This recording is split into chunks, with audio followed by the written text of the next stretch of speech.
All right, hello everyone, welcome.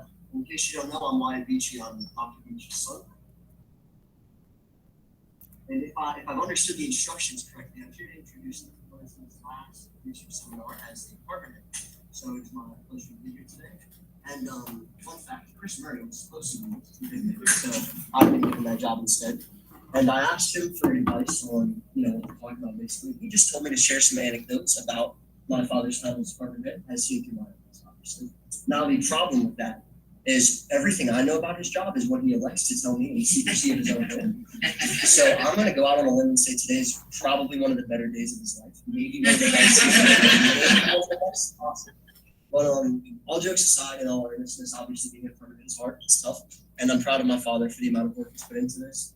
I live with the man, so I see the amount of time and stress he puts into making sure things are done correctly and for the betterment of the university. I mean, I'm not as plugged in as everyone in this room probably is to the university I don't attend. I'm not faculty, but I seem to gather that he's done at least a semi-adequate job. So hats off to him for that.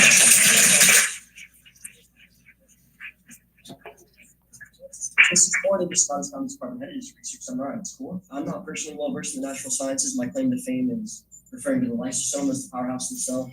So that's essentially what I know about that. Hopefully everyone else in here knows a little bit more though, and is more than ready to hear what he has to share with you. So I won't waste any more of your time. I'd like to welcome Dr. Beachy.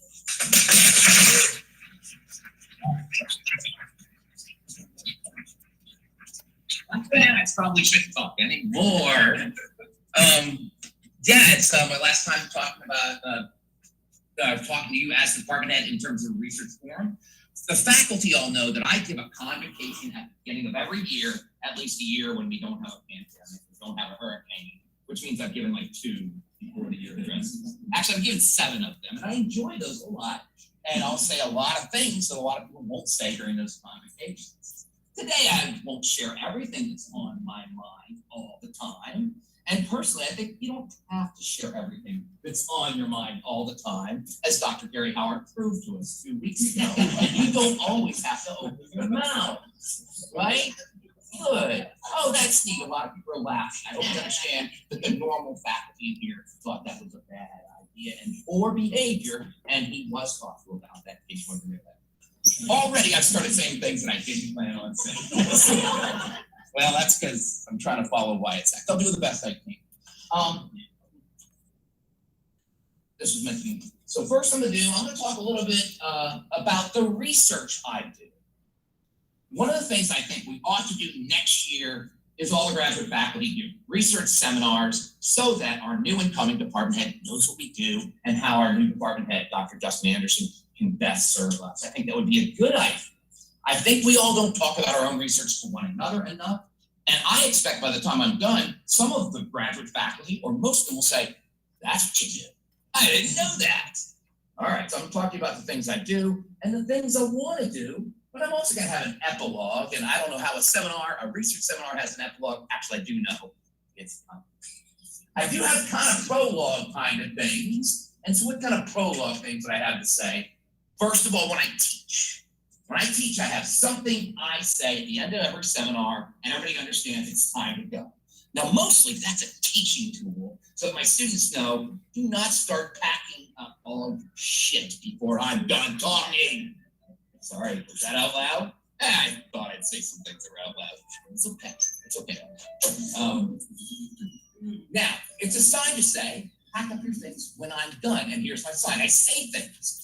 And that I learned that from my 12th grade English teacher, Mr. Charopoulos, who every lecture, which as a high school English teacher is 5 days a week, would say, thank you for coming. It has been my honor to have been your servant. It's a 12th grade English teacher. By the way, he was really cute. I also like this phrase that I take from Pardon the Interruption. I use a phrase of it a version of it on occasion. Thanks for watching. We'll try and do better next time. Anybody who's had me recently in courses, I always say at the end, I'll try and do better next time. And I actually mean it. I always take some time to think about what I did well and what I did poorly, and I try and do better the next time. It doesn't always work. We don't always get perfect lectures, but I'm trying. Now, the reason I'm telling you this is, you'll know when I'm done, because I will say something like this. Everybody good? You're going to need. You're good for that. Awesome. Thank you, everybody. Super. What do? I work on plethodontic salamanders. I actually work on a lot of other things besides plethodontic salamanders, but the focus is this family. I will talk about why this family, aside from the obvious, what the heck? Why wouldn't you work on plethodontic salamanders, you know? Bats are awesome, but they're all brown, man. Are they all brown? I'm sorry, I didn't mean to go there. Bats are awesome. Bats are pretty darn awesome. I get that. These are some of the salamanders I've worked on. I'm also very interested in really the more boring part of their life cycles, where they're larval salamanders, and how they make that transition from a larval stage to a more terrestrial, more adult stage. That's what I'm really interested in. And I'll talk about a few aspects of that research program in a bit. Before I get going, some words from all of you. That includes faculty, includes staff, it includes the grad students, includes undergrads, all of you. All you students may not know, there's a lot of people who make this thing happen at Southeastern. And every person up there walks in the door, the first thing on their mind is, how can I best serve our student population today? I have always done that. I have valued every one of these persons for them bringing that. And I value all of you for bringing that, no matter who you are and what kind of perspectives we have and whether or not we disagree or agree. I agree and like most all of them. I disagree and don't like most a few of them. And that doesn't even matter if I don't like them or like them, because they all come in with a target, which is to serve our student population well. We are a regional teaching institution, and all the faculty know that. Even though we have outstanding records of scholarship that are above and beyond what you expect for a place like Southeastern, we still walk in the door thinking, we gotta teach well today. We gotta get resources to better serve our students. They all do that, every single person up here. And that amazes me, because that's a big record. A lot of these bodies do that. Even the ones that I make fun of during my seminar are thinking about that. So that's really valuable. How many hours did you spend on that? You know, I wish some of you guys would put a new picture on the website. Anybody here can find Gary Shaver's picture up there? Good for you. It's up there somewhere. Where's Gary Shaver? Right by the right. So go, tell me where. Right there. You can't know him. Where? How do you get? You guys think that looks like Gary Shaver? That was him pre-triplets. All right, I'm saying things. That's the talk for 44 minutes. 48 by now. I better get moving. Now of all those pictures, who would I pick out as my favorite? That would be a fun thing to say. And I'm about to show you my 3 favorites. And when I do it, trust me, there's not a person in this room going to be mad. Hard to do, isn't it? Ready? And if you agree, you got to say, oh yeah, you're right. You're absolutely right. These 3 people made my life better. all the time. What a great audience. Let's hear from Miss Kathy.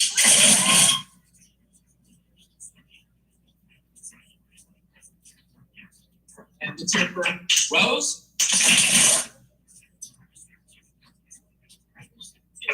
You have to clap louder so you can hear.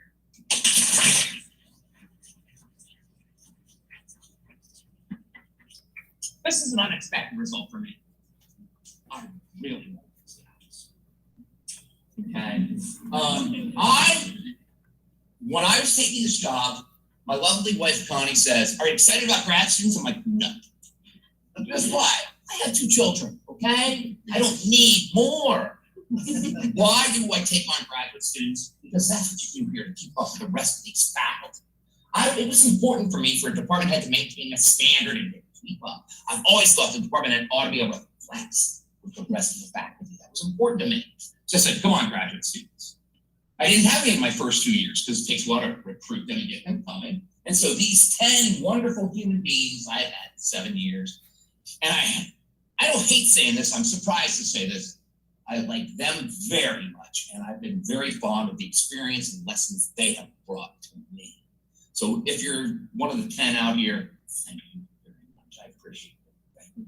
They've meant a lot. Some of them are some of the most fascinating humans I or any of you have ever met. And we're all laughing. I think we know which pictures we're thinking about right now. And I love them. There's something. It's God, did that just come out? I'm sorry. I just came out. I'm saying, oh my goodness. Wait till I introduce my family. I've really enjoyed this experience. It's been enriching, and I've learned a lot. And these do what graduate students do to you. They push you to learn a few things. All right, so I'll be starting to get to the things I want to talk about in terms of my research program. Whenever I do recruiting trips, the Lion Pride previews, students' parents want to know what are they going to do with the biology degree. I tell them the standard answers, but then I talk to the students and I tell them, find your path, and how you do that, you find something you like and you get good at it, and the path will find you. If you're out there wondering how you're going to get to where you're going to get to in your life, find what you like and be good at it, and the path takes you out, okay? So, does that apply to me? Partially. What have I done and what am I good at? I think there are some things that I'm very good at. One of them is working on plethodontic salamanders. So what have I done with plethodontic salamanders? Why would I work on this spectacular group aside from the obvious? First of all, a few bits of biological background. This group is found in the southern Appalachians and throughout the entire Appalachian chain, but they have a range that extends to the East Coast, West Coast, into Middle America, into South America, with weird ritual species in Italy, and more recently discovered in South Korea. They have a wonderfully broad distribution for a family of salamanders. The main biogeographic hypothesis is one time they were probably just cosmopolitan. They're distributed in a cosmopolitan manner all over the earth, and then somehow we're restricted to this. This is a very interesting question that is still fairly unresolved, because these historical biogeographic questions are amongst the hardest ones to address. I do not attempt to address the deep history biogeographic questions, but I attempt to go with more recent information that will help with this puzzle. Okay? Don't worry, these arrows don't mean anything, just show where they live. I'm not beating on you, Beachy. All right. I just saw the eyes and you're worried about the arrows. They don't mean anything. I'm just showing where they live. Oh, by the way, here, before he goes, I'm going to let him talk. This is the one seminar where you can interrupt and go. You left out the fossil from the That's an excellent point. Is it here or here? Or here? There. It's somewhere in here. Yeah. There's a fossil plethodon here. And everybody's like, what's that doing there? I think somebody put it there and messed with everybody. Wait. Yeah, don't make fun of it. It's too soon. Too soon for that joke.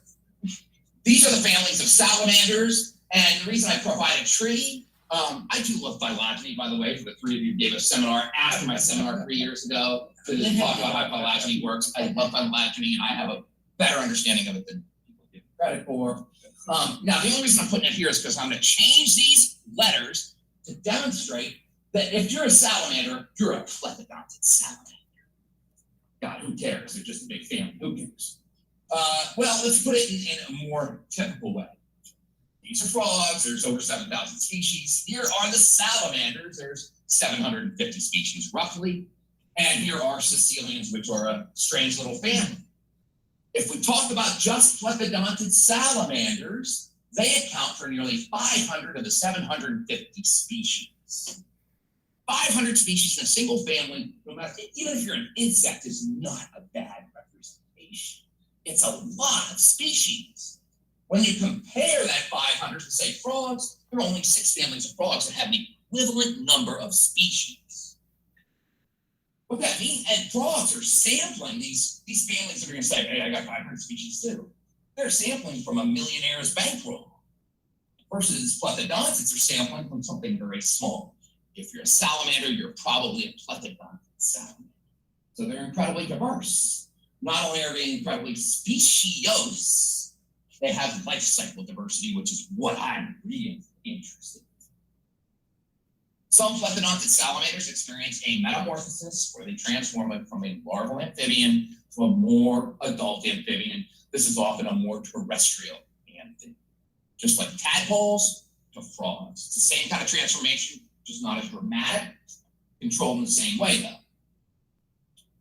Plethodontids also have species that express pedomorphosis, and that is they never undergo metamorphosis. They retain their gills into their adult lifestyle, so they're referred to as pedomorphic salamanders.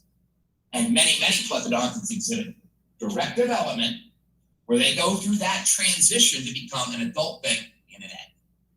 So they skip the larval stage. There is no other family of amphibians or tetrapods or even fishes that demonstrates this kind of life cycle diversity. So between the species diversity and the life cycle diversity and the fact that I kind of just like them, I always argue this is, if you want to study something big and important, you study this group. That's why I study them. Of course, they're cool too. That's really why I study them. But this is a big reason why. So what do I do? That word "a lot" is just not going to be insecure. I want you to know I do a lot more than about a single sentence. Okay? You're going to get the bits that are related to my plethodontid biology. I've worked hard on a lot of different aspects.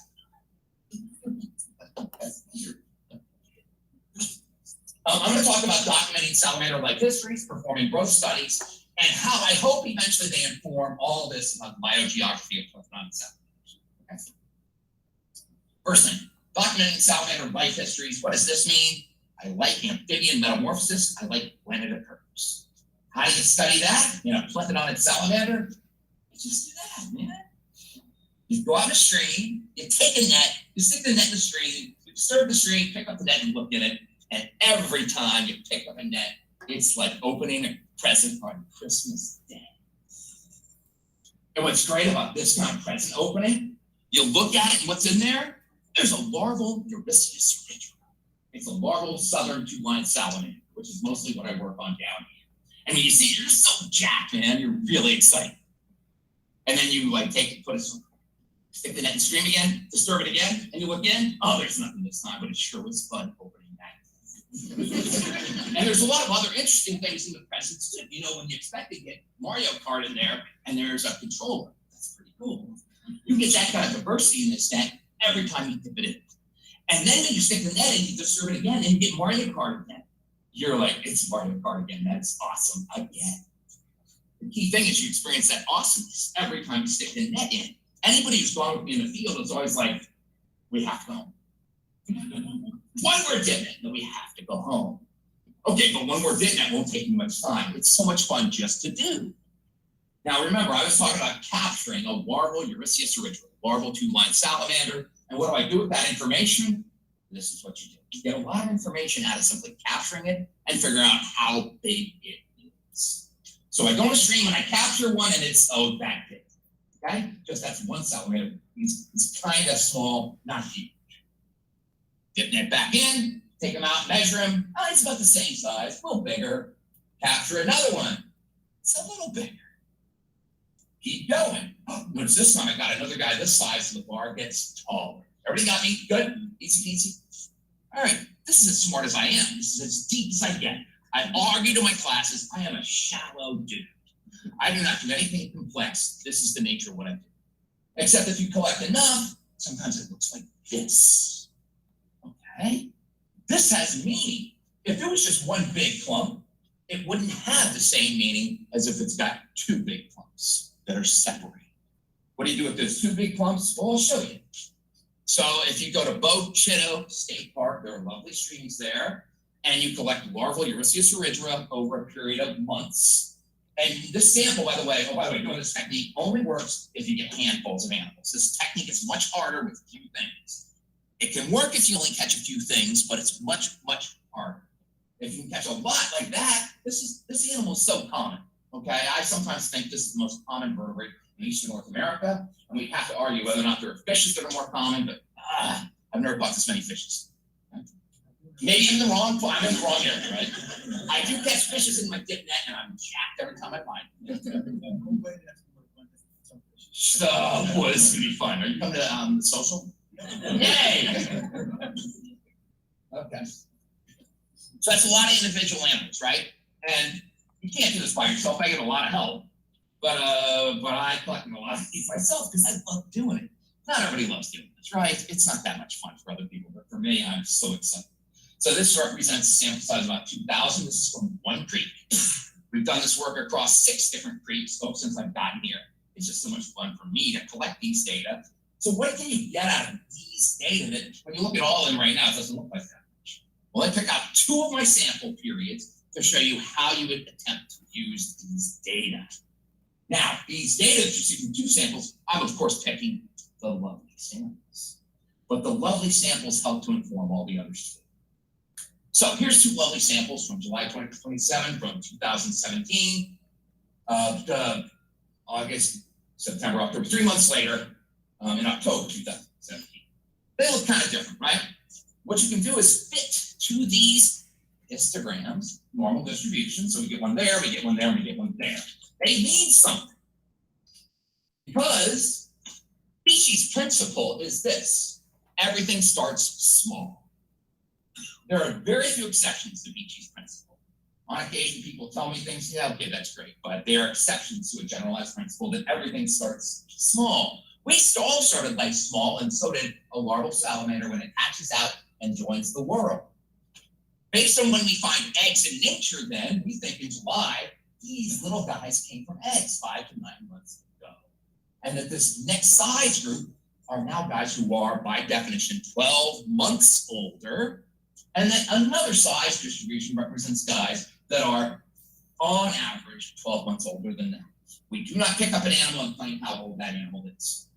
We take these average distributions to estimate age and size at metamorphosis. What's really cool in here is there's a couple white parts of this histogram. Those represent animals that are losing their gills and adopting the adult color patterning before they move.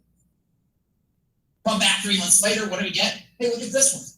This distribution is pushed over. What does that mean? They're growing, right? They're growing. How about that? This one, not so lovely. You can't see too much growth in this one, so it's not so lovely because this is hard. And where's the grain distribution? It's gone. Why is it gone? They left the screen. Good, everybody gets it. Isn't this easy? Man, maybe that's why people don't do it. It's too easy. I don't know.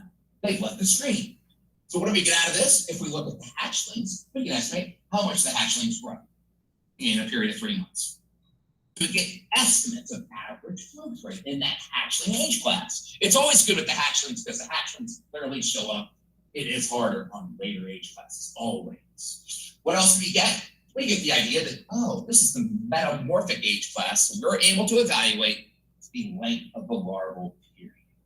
Chris Beachy did not invent this technique. Fisheries biologists invented a lot of this technique because they collect huge samples and estimate size groups. And so this came from fisheries, except some larval amphibian biologists have adopted it. And what do we do with this kind of data besides just have a great time? This is fun, just to document this pattern about this species in nature, right? And I am good with that. When people take it and go do more with it, I kind of love that. For example, Ron Bonnet and his colleagues took all data from a bunch of different species. Notice there, you may not be able to see it, but there is no Eurysius orygira on this figure in the year 2014. Now, Ron and his colleagues can plot that on there. This is something we call an ancestral state reconstruction. Sorry, Brian Brother and I are having private conversations about this methodology. Doesn't mean it doesn't work though, just because we sorry. Sorry. Now, so Ron is a smart guy, he puts this all together. And so what we assess from this is you get all these things. And so if you have a yellow character state, if you're characterized by the yellow code, well, it translates all the way back to think that the ancestral plethodontid may have had a very short larval period of 0 to 11 months. And so it's less likely that the ancestral plethodontid had a very long larval period. That's fine. That's what math tells us. Sometimes we can only interpret the data we have. So this is all fine. Deep down, I don't have any problem with this technique at all, and it's good. It's all right. Except I'm a guy who pays attention, and I know that right away, all these data are wrong. They're coded wrong. That's bad. Okay, this can happen. It's just a mistake. It happens all the time. So this needs to be fixed. Something else deeper on these figures that becomes wrong, at least to me, is we have this category called 0 to 11 months. Okay. I think this shouldn't say that. I think it should say 0 months and greater than 0 to 11 months, and all these have to be recoded. Because to me, direct development is not a 0 larval period, it's a life cycle. That's a big deal to me. Very big deal to me. And now what that means is, as you code things differently, it'll affect all these pie charts. Unless somebody tells me, no, it'll come out the same. And then I kind of snidely say, oh, so if I collect more data, it doesn't affect anything, then I guess, wait, what are we doing? All right, anyways. So I like doing this very much. And that's one of the things I want to do in the future is collect these kinds of data and then help to fix some of these things who do better ancestral state reconstructions using these techniques. I think we can inform things better. By the way, it's okay with me if this turns out to be a black circle too. And that's probably what's going to happen. Boy, that's a massive challenge to plethodontic biologists. Freaks us out a little bit, especially old people like me. But it does mean we can still deal with it and consider it. All right, performing growth studies. That's another thing I did. These two biologists, Alfred and Harris, published a paper in 1988 that made my life as a scientist actually work. I had always been interested in a career at teaching universities, but I wanted to be a scientist. I wanted to keep in the business. Problem is, the money's not there, the resources aren't there, the time's not there, but what could I do to add? Well, I get to a study like this because what this is these two biologists getting a bunch of amphibian tadpoles, frog tadpoles, and take a tadpole, put him in a cup, another tadpole in a cup, another tadpole in a cup, and you grow some fast and you grow some slow. And then you see when they climb out of the cup. That's it. And we see here that if you grow fast, you leave the cup early. If you grow slow, you leave the cup late. That's the general pattern. All theory aside, this is what happens. So I think to myself, I can do this too. And this kind of saved my life. Because in my second job at Clark College in Dubuque, Iowa, I needed something to do that could work, that would save my mind. And so in the summer times, I did tadpole growth studies. And this is one of the ones I did with a few colleagues from there. And so we see basically the same pattern. You grow fast, you metamorphose early. You grow slower, you metamorphose later. This is a standard pattern. At the time I was doing this work, this was not thought to be the standard pattern. There was a theoretical model that everybody used. The theoretical model is awesome. It gives predictions. It's an actual good theoretical construct because it gives rejectable hypotheses, but the model doesn't actually hold. Basically, with amphibian larvae, you grow fast, you metamorphose early, you grow slow, you metamorphose later. That is a standard pattern across almost everything except for one group of frogs. Except for one group of frogs, but everything else. Now, how do we know that it's across everything else? Well, I realized, oh, I've done this before. Look at that date here. The date was 1999. Oh, I've done this before as part of my dissertation. I grew larval plethodontid salamanders in the species Desmognathus. I thought I was nuts because I grew some guys fast and I grew some guys slow, and everybody metamorphoses at the same time. Oh my God, what an idiot. I tried to make a big deal about it, but it's not what you do, but these were negative results. It was a good example for me of learning how we interpret negative results, what you get out of them. because we certainly can't reject any null hypotheses, but it doesn't mean there's nothing there. Because soon after that, 2 biologists published a paper on the plethodontic genus Hemidactylium and found the same thing. They were shocked. And I said, "Bring my paper." They're like, "Oh yeah, we did, but we'll be shocked anyway." So I did a study later on with a couple undergrads on another plethodontic, doesn't meet quadrimaculatus. We got the same pattern. And then later on, I published a paper on the Ursia wilderi, where I had help collecting those salamanders by you, and by you were tiny, and we published a school paper, and we saw the same pattern. Oh my goodness.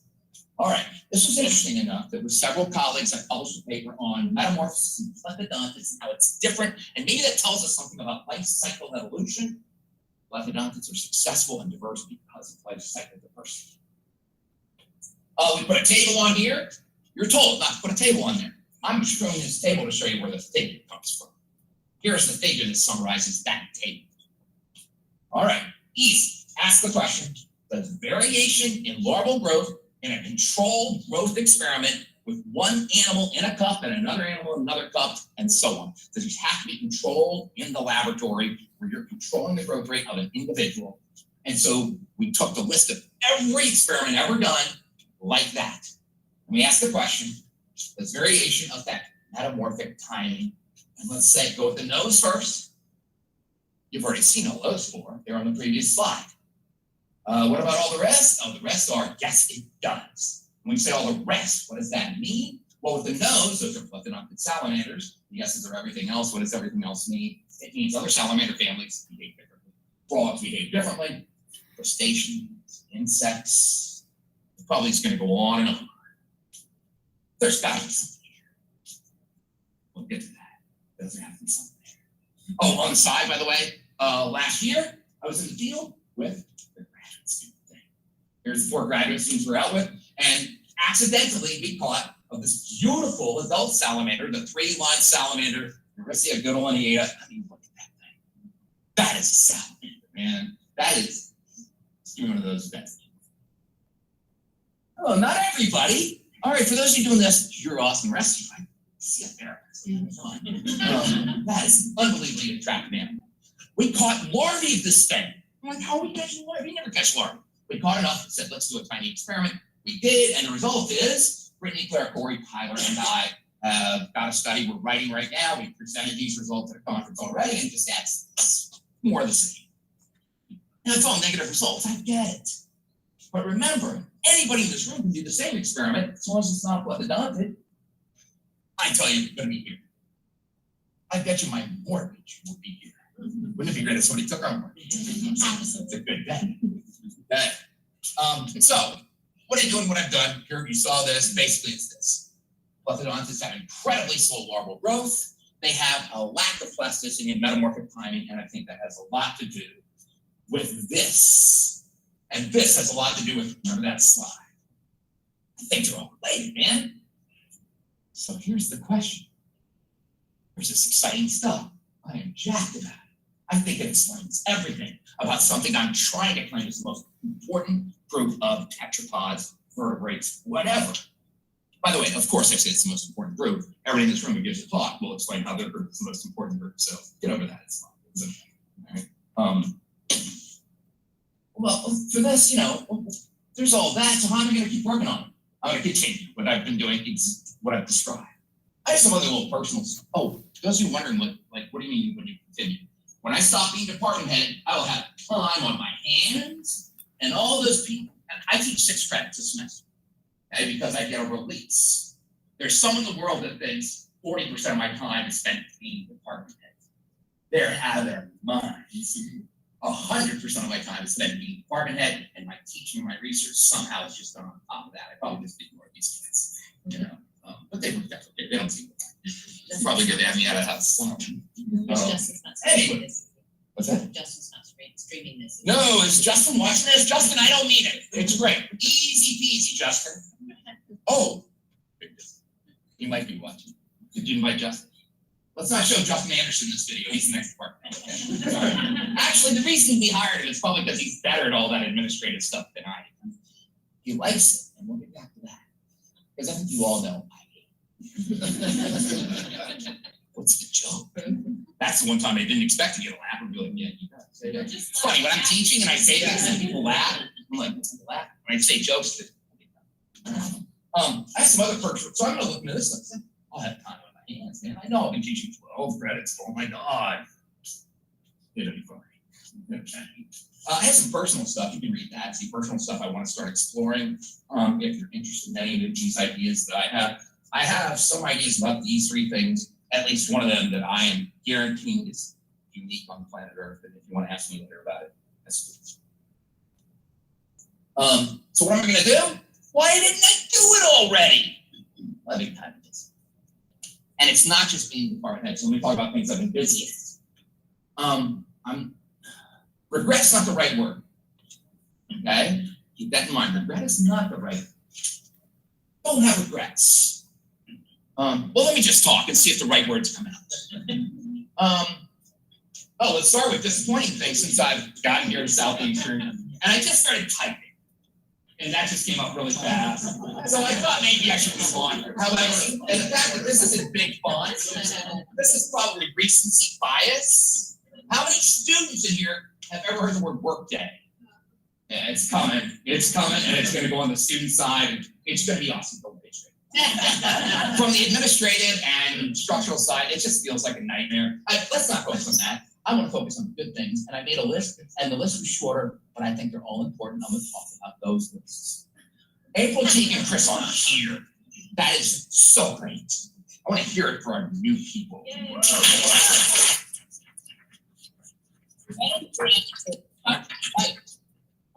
And I'm so pleased that I've been able to stand near everyone as we brought them here. They're all here for the right reasons. They know why they're here. They chose a place like this because this place is outstanding. And everyone walks in the door, think about student needs. Love that. It's so good. These things, Raul, Jen, Ray, Sean, Mark, and Alex, were those faculty members who either as instructors or tenure track faculty joined us.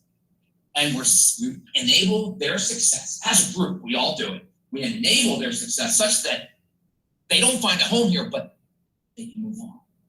They've all moved on to successful jobs in the academic setting.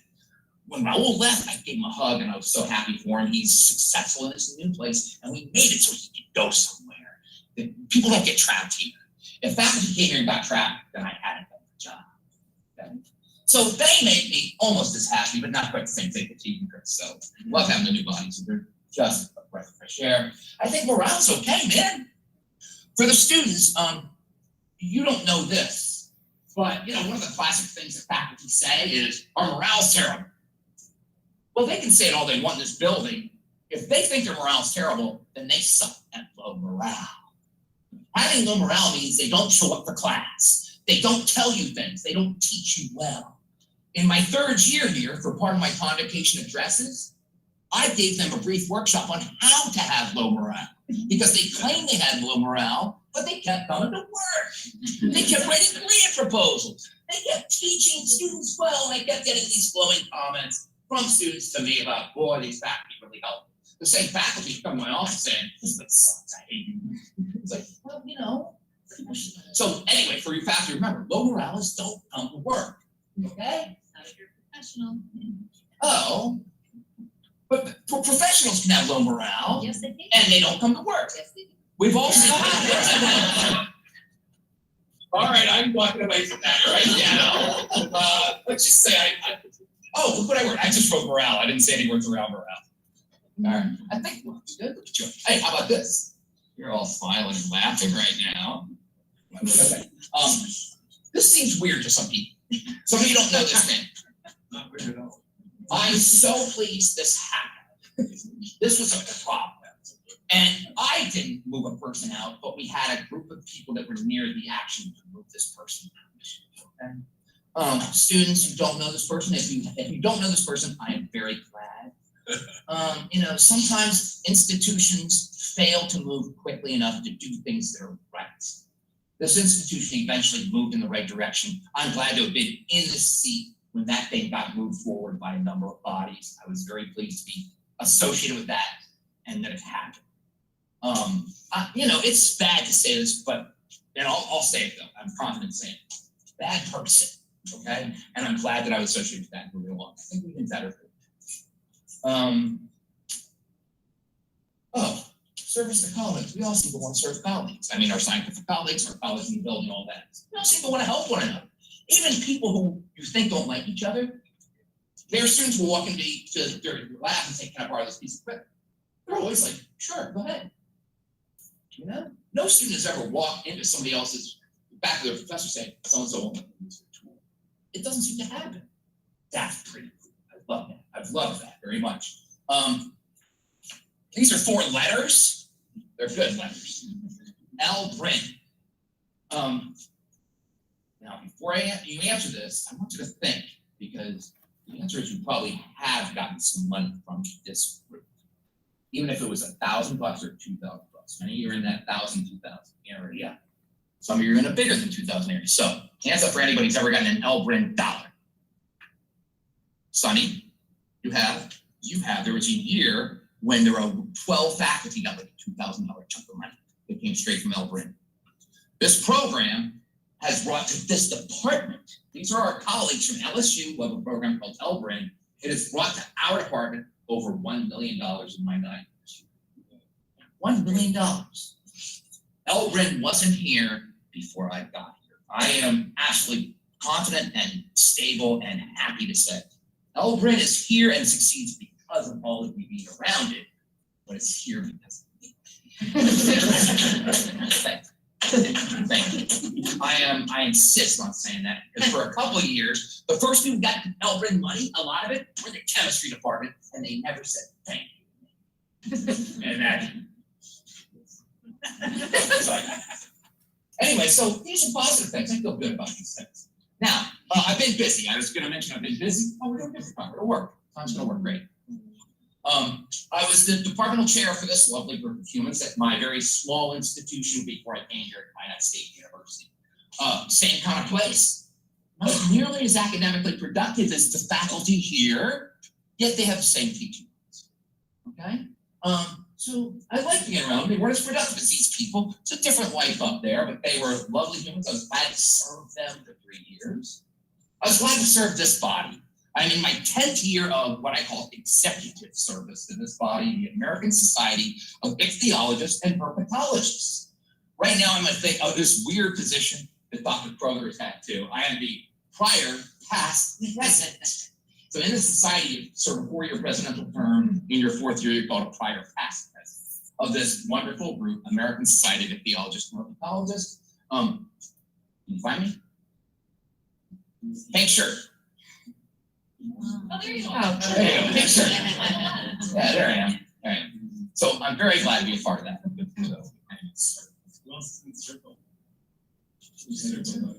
There's 2 of us. Anybody know who's in the second circle? Who is it? Can you remember his name? Steve Mullen. All right. Everybody's like, who's Steve Mullen? I'll tell you who he was. They offered Steve Mullen my job before they offered it to me. I don't remember things. How did I find a best picture in there? Oh my God. That's not okay. I told somebody to get a therapist earlier. I think maybe somebody else is in need. I need to let go of some things, don't I? I have had a wonderful time serving this. Wait, let me say it better. And regret is not the right word. I am glad that I've stood and I hope I've been able to be what I claimed I was going to be. For the rest of you, when I applied for this job, I wrote an essay to apply for the job. And then I reinforced that essay when I came for my interview, and I reinforced it when I was here during my first convocation. And I tried to live it. I haven't always hit it directly, and people tend to let me know when I don't. But when I applied for this job, I said, I am simply a servant of the faculty. For me, I'm not smart enough to figure out upper admin, student body, lower admin, me, all these go-betweens. Just can't do it. But I trust faculty.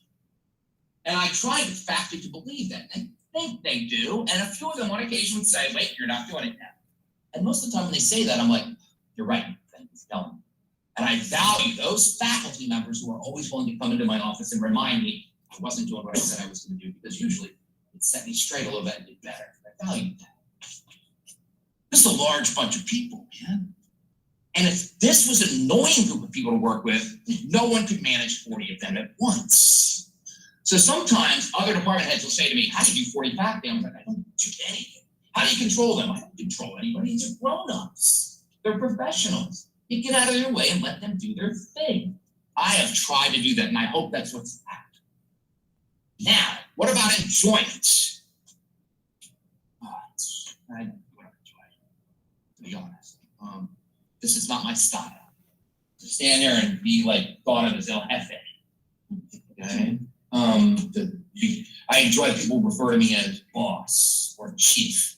I like that, but in terms of the enjoyment of being a department head, I not really enjoyed it. And sometimes people say, why'd you come be department head? I owed it to them. This is my thing. My wife is from South. Yeah, they got it.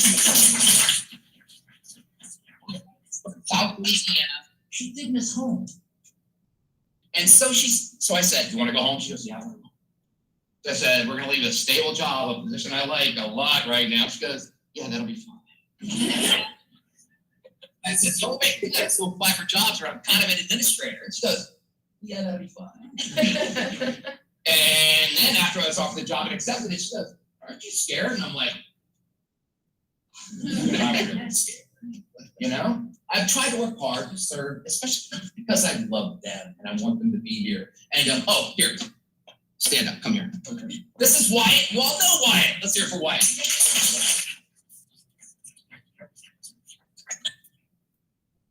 This is Hyla Beachy. Come here, Hyla Beachy.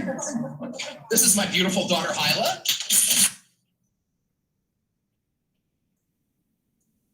From Louisiana Tech, and she got introduced as one of the graduating class. But, oh, by the way, Southeastern gives away 4.0s pretty common. Apparently, Louisiana Tech is harder. Yes. So she went to graduation, and they only got to announce 3 kids with a 4.0.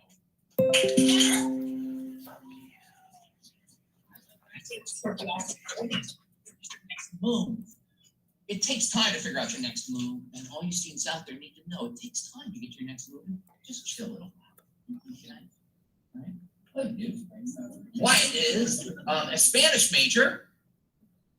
And did anybody recognize the statue at the beginning? Don't tell me, just give me a hands up if you recognize the statue. Okay. If I know the statue, she doesn't want it. Last person, my wife, Connie.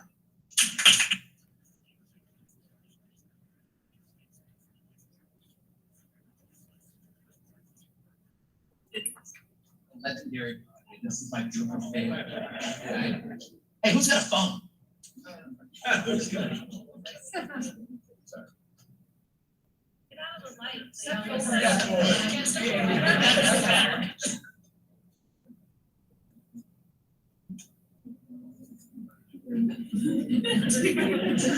Thanks, Mary. Thanks. Thanks. Yeah, she can sit down.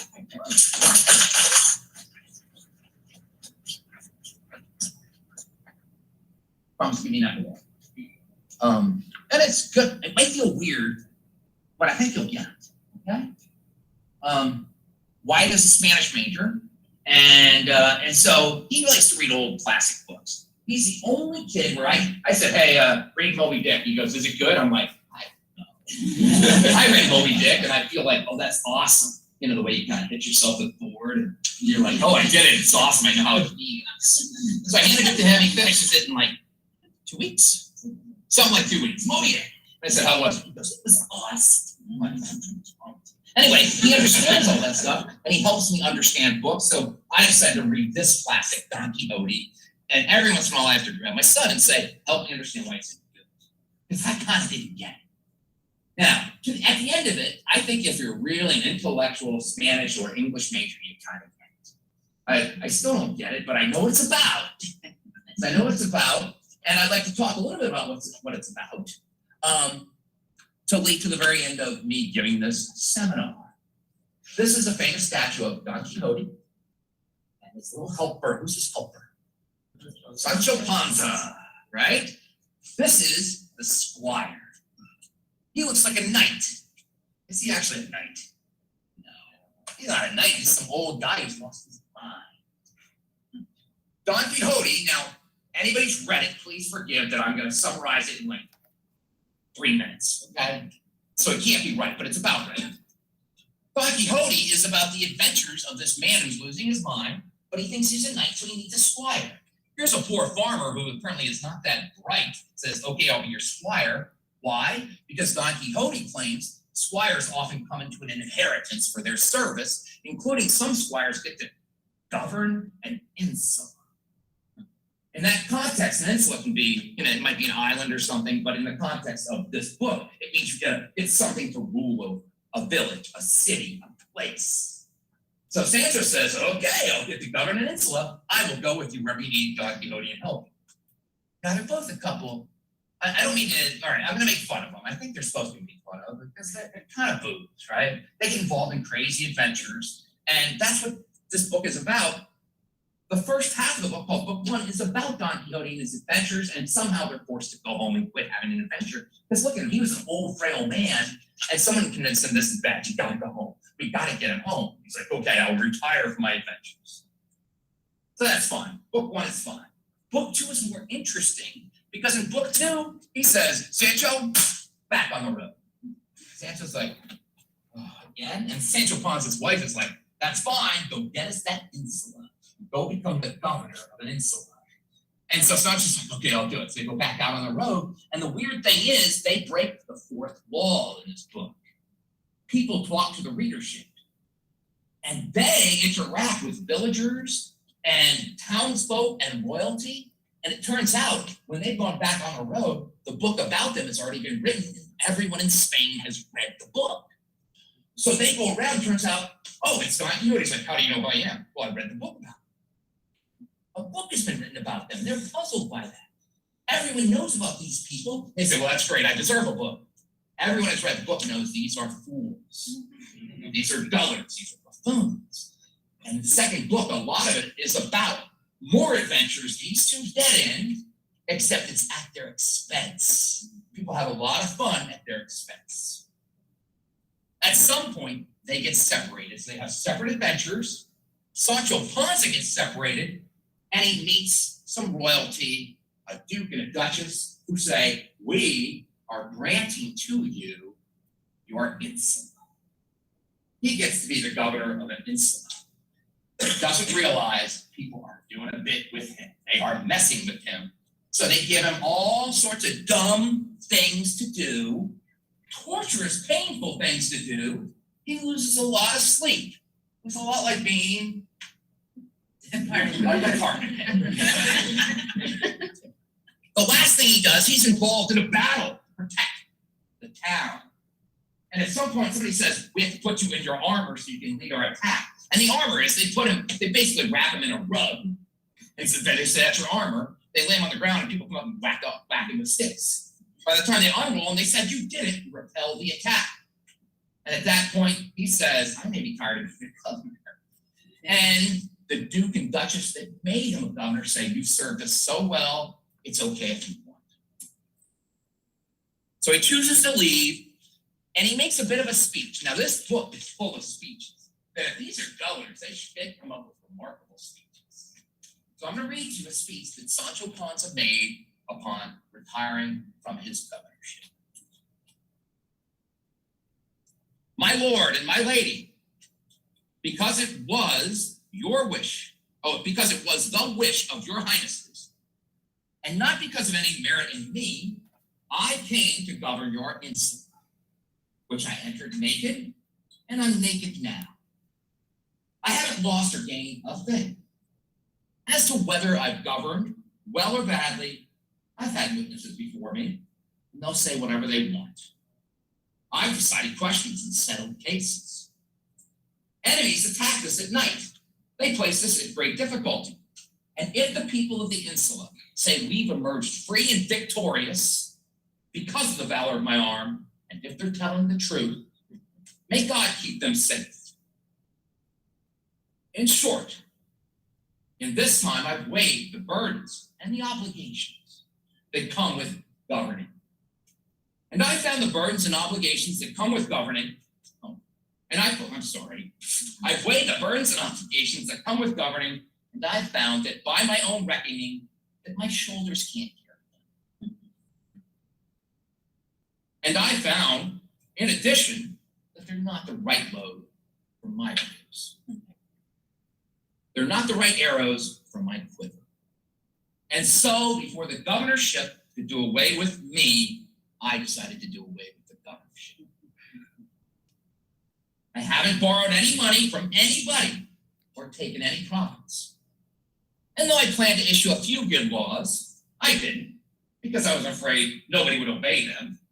And then it doesn't matter if you issue them or not. And so, my lord and my lady, here is your governor, Sancho Panza. In the 10 short days, or 9 years, that I've had this governorship, I have learned that I wouldn't give anything to be a governor, not just of an insula, but of the entire world. It has been my honor to have been your servant, your squire, to have been your governor. Thank you.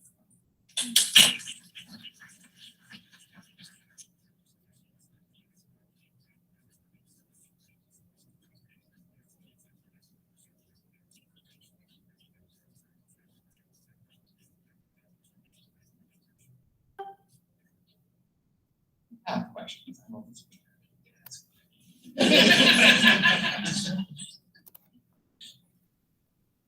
at the reception. But did you? Oh, I'm sorry, there are some questions. Sure, can I email you about like your other studies, just because I was Sure. interested in them? Absolutely. Yeah. But did you have fun? Teaching, yeah. Teaching is always great. When I'm teaching, no one can ask us for anything except for students asking me questions. Did I have fun? Did I have as fun? No.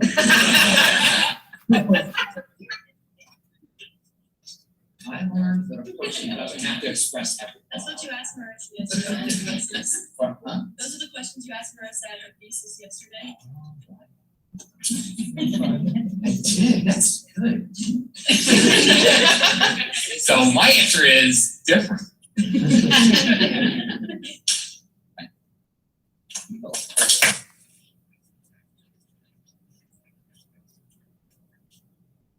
Good job. Anyway, that's the southeast one. Yeah.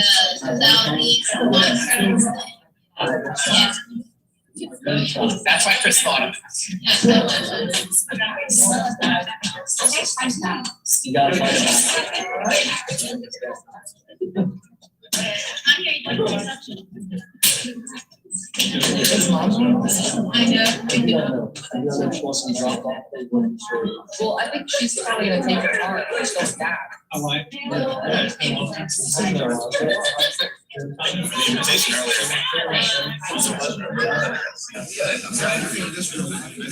For sure, I really do appreciate This is the drama the family has to deal with every single. I know, Yes. so hard.